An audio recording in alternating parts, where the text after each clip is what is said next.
નમસ્કાર વિદ્યાર્થી મિત્રો, આપ સૌનું સ્ટડી પેનલ પર હાર્દિક સ્વાગત છે। આજના વિડીયોમાં આપણે ધોરણ 7 ઇંગ્લિશનો જે નવો સિલેબસ આવેલો છે તેનું યુનિટ 7 ટીમ વર્ક જોઈશું। આજે આપણે તેના પ્રથમ ભાગ સેક્શન લિસનિંગ એટલે કે શ્રવણ કૌશલ્ય વિષયની જેટલી પણ પ્રવૃત્તિઓ છે તેને જોઈશું। એની અંદર કુલ આ 6 પ્રવૃત્તિઓ છે જે આપણે આજે કરવાના છીએ। સૌથી પહેલાં તો એક કવિતા છે ટુગેધર વી કેન, પછી આપણે કવિતામાંથી તુકવાળા શબ્દ એટલે કે રાઇમિંગ વર્ડ લખવાના છે, પછી એના સિમિલર વર્ડ્સ મતલબ સમાનાર્થી લખીશું, પછી એક વાર્તા છે the bridge of team work, પછી આ વાર્તા ઉપરથી ખરું અને ખોટું આપણે કરવાનું છે અને આ જ વાર્તા ઉપરથી પ્રશ્ન અને ઉત્તર આપણે કરવાના છીએ। જો વિદ્યાર્થી મિત્રો તમારે આની પીડીએફ જોતી હોય તો તમને ડિસ્ક્રિપ્શન બોક્સમાં આની લિંક મળી રહેશે, એના ઉપર ક્લિક કરીને તમે આની પીડીએફ મેળવી શકો છો, જેમાં તમને બધા પ્રશ્નના જવાબ મળી જશે। ચાલો તો હવે જોઈએ આપણે ટીમ વર્ક। સૌથી પહેલાં અહીંયા જે છે એક સરસ મજાની કવિતા આપવામાં આવી છે। શું છે? Recite and enjoy together we can, મતલબ બધા આપણે ભેગા મળીને કરી શકીએ। ચાલો હવે હું 1, 2, 3 કહીશ અને આપણે બધા જે છે તે આ કવિતાનો આનંદ લઈશું। રેડી? 1, 2, 3।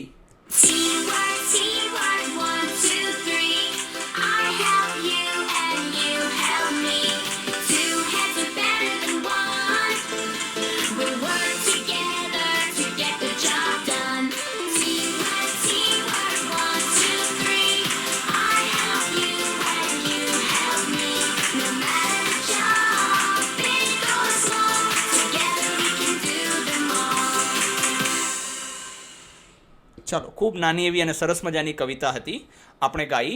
ચાલો હવે જરાક આનો અર્થ સમજી લઈએ। જો કે કવિતા તો ખાલી આનંદ માટે જ હોય છે, એનો અર્થ સમજવાની જરૂર નથી હોતી, પણ આપણે સમજી લઈએ।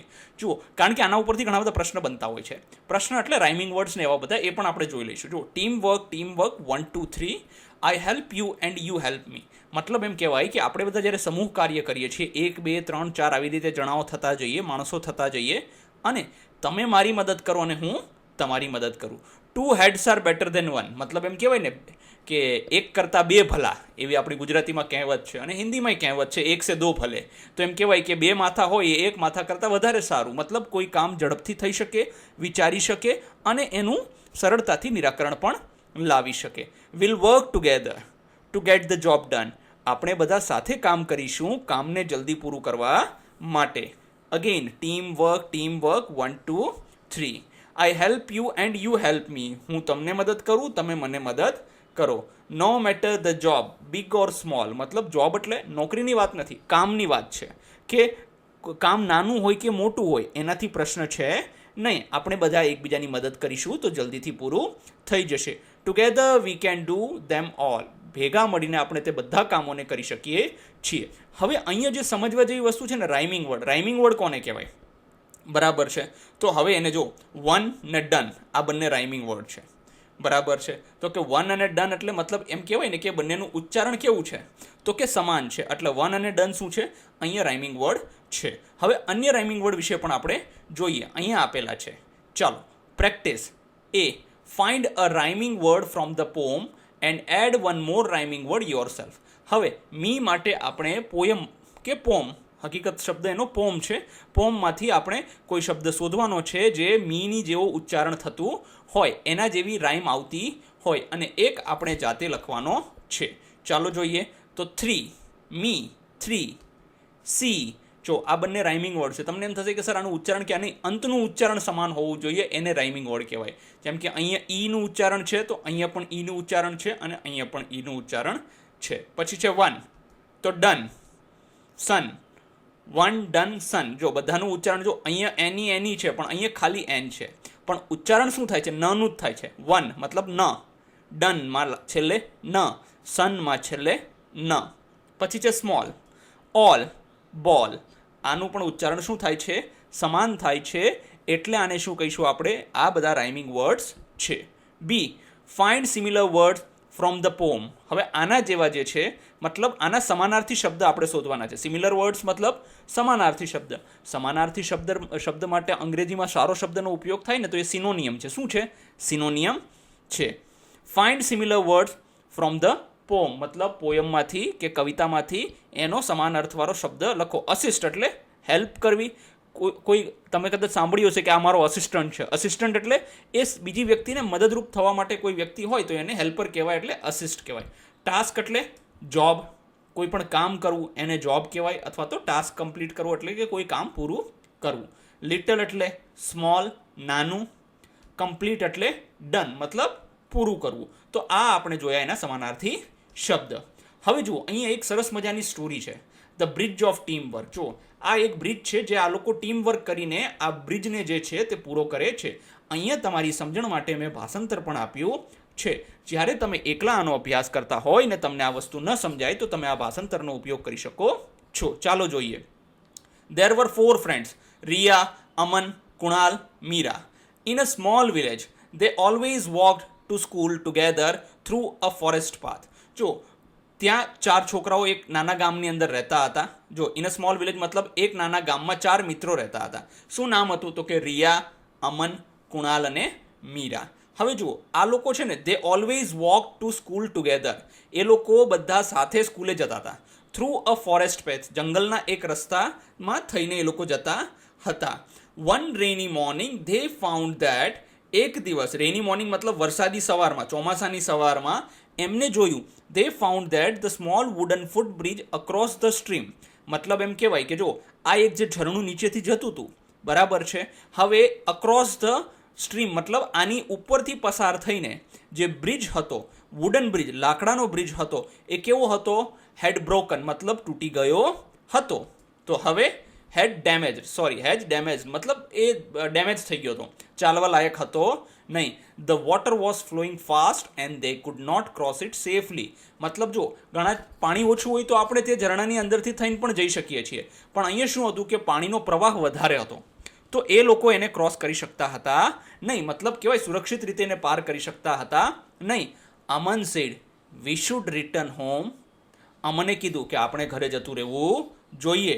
But Riya shook her head and said, if we work together we can fix this footbridge. પણ રિયાએ એવું shook her head મતલબ એને એનું પોતાનું માથું કહેવાય ને ધૂણાવ્યું, હલાવ્યું, અને શું કીધું ખબર છે? if we work together, જો આપણે મળીને સાથે મળીને કામ કરીશું, we can fix this footbridge. Fix મતલબ એ પુલને જેવો છે ચાલવા લાયક વ્યવસ્થિત આપણે બનાવી દઈશું. Kunal looked around and found some long bamboo sticks. હવે જો કુણાલે આસપાસ જોઈ, નજર ફેરવી, અને એને અમુક જે છે વાંસની લાંબી લાકડીઓ મળી. Meera collected strong vines from nearby trees. હવે મીરાએ શું કર્યું? મીરાએ નજીકના ઝાડ પરથી જે મજબૂત વેલાઓ, વાઇન્સ એટલે વેલાઓ, બરાબર છે, એ ભેગા કર્યા. કેમ કે જો વાંસ રાખીશું તો વાંસ ઉપર બાંધવા માટે દોરડું જોશે ને. હવે જંગલમાં ક્યાં દોરડું ગોતવા જવાનું, એટલે એ લોકોએ વેલાનો દોરડા તરીકે ઉપયોગ કર્યો. Together they plan how to repair the foot bridge. ભેગા થઈને એ બધાએ નક્કી કર્યું કે આપણે પ્લાન બનાવ્યો કે કઈ રીતે આને રિપેર કરશું. Riya suggested to tie the bamboo sticks tightly with the vines. હવે રિયાએ શું સૂચન આપ્યું? રિયાએ એવું સૂચવ્યું કે જે બાંબુની સ્ટિક્સ છે, મતલબ જે વાંસના જે આપણી પાસે લાકડા છે, એને ટાઇટલી બાંધી દો. શેનાથી?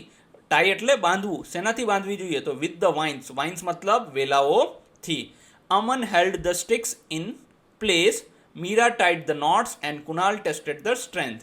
હવે જો અમલે શું કર્યું ખબર છે? તો કે અમન જે છે એને લાકડીઓ પકડી રાખતો, બરાબર છે. મીરા શું કરતી? તો કે મીરા જે છે ગાંઠો બાંધતી, અને કુણાલ જે છે તેની મજબૂતાઈ કેટલી છે તપાસતો. કારણ કે એવું ના બને કે તમે બાંધી તો દીધું, પછી પુલ જે છે તે કેવો બની ગયો? તો કે સાવ હલકો બની ગયો. તો આવું પણ થવું જોઈએ નહીં. આનું પણ એ લોકો ધ્યાન રાખતા. એટલે એક વ્યક્તિ શોધી આવતો, બીજી વ્યક્તિ એને ગોઠવતો, ત્રીજી વ્યક્તિ એને બાંધે, અને ચોથી વ્યક્તિ ચકાસણી કરે કે તમે જે કામ કર્યું છે કેટલું વ્યવસ્થિત છે. પછી slowly the foot bridge began to take shape. ધીરે ધીરે જે પગપુલ હતો, ફૂટબ્રિજ મતલબ ચાલીને ક્રોસ કરાય, એના ઉપરથી વાહન ન જઈ શકે, એ ફૂટબ્રિજ જે છે તે પોતાનો આકાર લેવા લાગ્યો. It was not perfect but it was strong enough to walk across. એ કહેવાય ને કે ઉત્તમ, પરફેક્ટ એટલે જેવા શેપનો સારામાં સારો બ્રિજ હોવો જોઈએ એવો હતો નહીં, પણ એમ કહેવાય કે એ એટલો મજબૂત હતો કે તમે એના ઉપર ચાલીને પેલું ઝરણું આરામથી ક્રોસ કરી શકો. When they reached school, their teacher was surprised to hear what they had done. હવે એ લોકો જ્યારે સ્કૂલે પહોંચ્યા તો એમના જે શિક્ષિકા હતા, બરાબર, શિક્ષક હતા, એમને આશ્ચર્ય થયું. શું? કે એ લોકોએ જે કામ કર્યું એ એમને એમના શિક્ષકોને કીધું, મતલબ એ શિક્ષક જે છે એ સાંભળીને એમને આશ્ચર્ય થયું. શું આશ્ચર્ય થયું? કે તમે ખરેખર બહુ સારું કામ કર્યું કહેવાય એમ. She said this is a wonderful example of team work. અને મેડમે શું કીધું? તે શિક્ષકે કીધું કે આ એક જે છે એમ કહેવાય કે એકતામાં, મતલબ સાથે મળીને કામ કરવાનું એક અદ્ભુત ઉદાહરણ છે. વન્ડરફુલ મતલબ અદ્ભુત, એક્ઝામ્પલ મતલબ ઉદાહરણ, અને ટીમ વર્ક મતલબ કહેવાય કે એકતામાં, મતલબ સાથે મળીને કામ કરવું. When people combine their strengths even difficult task become possible. હવે એમ કહે છે કે જ્યારે લોકો જે છે પોતાની કહેવાય કે બધી તાકાતો ભેગી કરે છે ત્યારે અઘરામાં અઘરું કામ પણ કેવું છે, એ સહેલું બની જાય છે. The friends felt proud. They understood that teamwork was not just about working together. હવે જો એમના જે મિત્રો હતા એમને પણ ગર્વ અનુભવ્યો. તમારામાંથી પણ કોઈ મોટો થઈને બહુ સફળ વ્યક્તિ થઈ જશે, કોઈક નેતા બનશે અથવા તો કોઈક અધિકારી બનશે, તો તમારા મિત્રો જે તમારી સાથે ગામમાં ભણતા હશે એને ગર્વ થશે કે જો મારી સાથે ભણતો, હા, એ ભલે હું ગામમાં રહી ગયો પણ એ આગળ વધી ગયો. તો એવી રીતે એના મિત્રોને પણ ખૂબ ગર્વ અનુભવ્યો. પછી તો કે they understood that teamwork was not just about working together. જો ટીમ વર્કનો મતલબ ખાલી એવું નથી કે બધા ભેગા થઈને કામ કરવું, ના, બિલકુલ પણ નથી. તો શું છે? તો it was about trusting each other. એનો મતલબ ટીમ વર્કનો મતલબ છે એકબીજા પર વિશ્વાસ રાખવો, શેરિંગ આઈડિયાઝ, વિચારોની આપલે કરવી, એન્ડ સ્ટેઇંગ યુનાઇટેડ, મતલબ હંમેશા એક થઈને રહેવાની વાત છે, એને ટીમ વર્ક કહેવાય છે. ખાલી ભેગા થઈ જવું તો ભેગું તો ટોળું થાય, પણ ટોળું શું થાય? તો કે વેરવિખેર કરે, તોડફોડ કરે. આપણે એવું કરવાનું છે નહીં. હવે જોઈએ practice. A read the statements and write true or false. વાક્ય વાંચો અને લખો ખરું છે કે ખોટું છે. ચાલો જોઈએ. પહેલું, the friends walked to school through a forest path every day. હવે એમ કહે છે ધ ફ્રેન્ડ્સ મતલબ જે 4 મિત્રો હતા, વોકડ એટલે ચાલીને જતા હતા, સ્કૂલે, થ્રુ મતલબ કેમાંથી? તો કે જંગલવાળો જે રસ્તો હતો ત્યાંથી ચાલીને રોજે એ લોકો શાળાએ જતા હતા. તો આ છે ટ્રુ, કે હા, એ લોકો એવી રીતે જતા હતા. The footbridge was damaged. હવે એવું કહેવાય છે કે જે ફૂટબ્રિજ છે, ફૂટબ્રિજ મતલબ જે પગપુલ હતો, ચાલીને જે ઝરણા ઉપરથી જવાનો જે રસ્તો હતો શાળાએ, એ શું થઈ ગયો હતો? ડેમેજ થઈ ગયો હતો, મતલબ તૂટી ગયો હતો. તો સાચું છે ખોટું છે? તો કે હા, આ પણ ટ્રુ છે. પછી ત્રીજું, Riya wanted to go back home when she saw the broken footbridge. હવે રિયા જે છે એની શું ઈચ્છા થઈ ગઈ હતી? એની ઈચ્છા થઈ ગઈ હતી કે ભાઈ હવે આ ફૂટબ્રિજ છે મારો તૂટી ગયો છે, તો હવે મારે શાળાએ જવાની ઈચ્છા છે નહીં. તો એને શું ઈચ્છા વ્યક્ત કરી હતી? એને એવી ઈચ્છા વ્યક્ત કરી હતી કે મારે હવે શું કરવું છે? તો કે મારે હવે અહીંથી છે ને કે પાછું જતું રહેવું છે. કેમ પાછું જતું રહેવું છે? તો કે આ જે ફૂટબ્રિજ છે, આ જે કહેવાય કે આ જે શાળાએ જવાનો જે મારો રસ્તો જે છે એ કેવો છે? એ તૂટી ગયો છે. તો આ વાત શું સાચી છે કે ખોટી છે? બરાબર છે.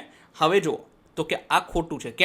કેમ ખોટું છે? તો કે આવું એને કહ્યું હતું નહીં, પણ રિયાએ તો એવું કહ્યું હતું કે જો આપણે સાથે કામ કરીએ ને તો શું થશે? તો કે આપણે આ બ્રિજને છે ને રિપેર કરી નાખીશું. અને આવું કોને કહ્યું હતું કે પાછા જતું રહેવું જોઈએ? આવું કહ્યું હતું, અમને કહ્યું હતું. પછી શું કીધું છે? Kunal found strong vines and Meera collected bamboo sticks. True છે કે ફોલ્સ છે? તો કે ના, ફોલ્સ છે. તો કોણે શું શોધ્યું? તો કે જો કુણાલ જે છે એને ચલો બેમ્બુ સ્ટિક્સ ગોતી હતી. શું ગોતી હતી? એને બેમ્બુના જે કહેવાય વાંસના પેલા હતા એ ગોત્યા હતા. અને મીરાએ શું કર્યું હતું? તો કે મીરાએ જે છે તે ઝાડના વેલા ગોત્યા હતા, સ્ટ્રોંગ વાઇન શોધી હતી. તો આ જે સ્ટ્રોંગ વાઇન્સ છે આમાં આવશે, ને બેમ્બુ સ્ટિક્સ છે એ આમાં આવશે. પછી the teacher praise the children four their work, four there team work. બિલકુલ 100% સાચી વાત છે કે શિક્ષકે જે છે એમને જે આ ટીમ વર્ક કર્યું એના ખૂબ જ વખાણ કર્યા છે. ચાલો હવે જોઈએ question answer. B, answer the question માં પહેલો પ્રશ્ન છે, where were the 4 friends living. કે એ 4 મિત્રો જે છે તે ક્યાં રહેતા હતા? તો કે the 4 friends were living in a small village. એ લોકો એક નાના ગામમાં રહેતા હતા. પછી તો કે second, what did Aman want to do after seeing the damaged footbridge. હવે એમ કહે છે કે એ ફૂટબ્રિજને ડેમેજ થયેલો જોઈને અમનની શું ઈચ્છા થઈ? તો કે Aman wanted to return home after seeing the damaged footbridge. મતલબ અમનની ઈચ્છા એવી થઈ કે હવે આપણે આ જે તૂટેલો પુલ છે એ જોયો એટલે એને એવું થયું કે હવે આપણે શાળાએ જવું જોઈએ નહીં, પાછા ફરી જવું જોઈએ. આવું તમારામાંથી ઘણા બધા વિદ્યાર્થી મિત્ર કરતા હશે જ. ત્રીજું, what materials did the children use to repair the footbridge? હવે એમ કહે છે કે બાળકોએ જે છે તે ફૂટબ્રિજને રિપેર કરવા માટે કઈ મટીરિયલ મતલબ કઈ વસ્તુઓનો ઉપયોગ કરીને એ ફૂટબ્રિજને રિપેર કર્યો. તો હવે એમ કહે છે કે the children used long bamboo sticks, મતલબ એમને લાંબી વાંસ જે આવે લાંબા એ યુઝ કર્યા. એન્ડ સ્ટ્રોંગ વાઇન્સ મતલબ કહેવાય કે મજબૂત વેલાઓ જે હોય ને, ટુ રિપેર ધ ફૂટબ્રિજ મતલબ કહેવાય વાંસ અને મજબૂત વેલાઓનો ઉપયોગ કરીને એ લોકોએ પગ પુલને સમારકામ કરી નાખ્યું. ચોથું, who tested the strength of the repaired footbridge? મતલબ એમ કહેવાય છે કે જે ફૂટબ્રિજ હતો એ વ્યવસ્થિત બની ગયો, મતલબ વાંસનો ઉપયોગ કર્યો, પછી આપણે પેલા વેલાઓનો ઉપયોગ કર્યો, બની ગયો, પછી એનું ટેસ્ટિંગ કોને કર્યું કે આ ખરેખર ચાલવા લાયક છે અથવા તો આ મજબૂત છે? કેમ કે પછી એવું ના થાય કે તમે ચાલવા જાઓ ને એ તૂટી જાય. તો એનું કુણાલ જે છે, Kunal tested the strength of the repaired footbridge, મતલબ કુણાલે જે છે શું કર્યું? ટેસ્ટ કર્યું હતું. પાંચમું, why did the children feel proud when they reach school? હવે એમ કે છે કે બાળકો જ્યારે સ્કૂલે પહોંચ્યા તો એમને પ્રાઉડ મતલબ એમને ગર્વ શા માટે અનુભવ થયો? They felt proud because the teacher praised them for their wonderful teamwork and hard work. હવે એમ કહેવાય છે એ લોકોને ગર્વ એટલે અનુભવાયો કેમ કે એમના શિક્ષકે એમના વખાણ કર્યા. શેના માટે વખાણ કર્યા? કેમ કે આ સરસ મજાનું ટીમ વર્ક કર્યું અને હાર્ડવર્ક સખત મહેનત કરીને એ લોકોએ જે છે તે બ્રિજને બનાવ્યો, એટલે એમના શિક્ષક ખૂબ જ ખુશ થયા. ધન્યવાદ વિદ્યાર્થી મિત્રો. તમને ડિસ્ક્રિપ્શન બોક્સમાંથી આની PDF મળી જશે, ત્યાંથી તમે આની PDF મેળવી શકો છો. ધન્યવાદ.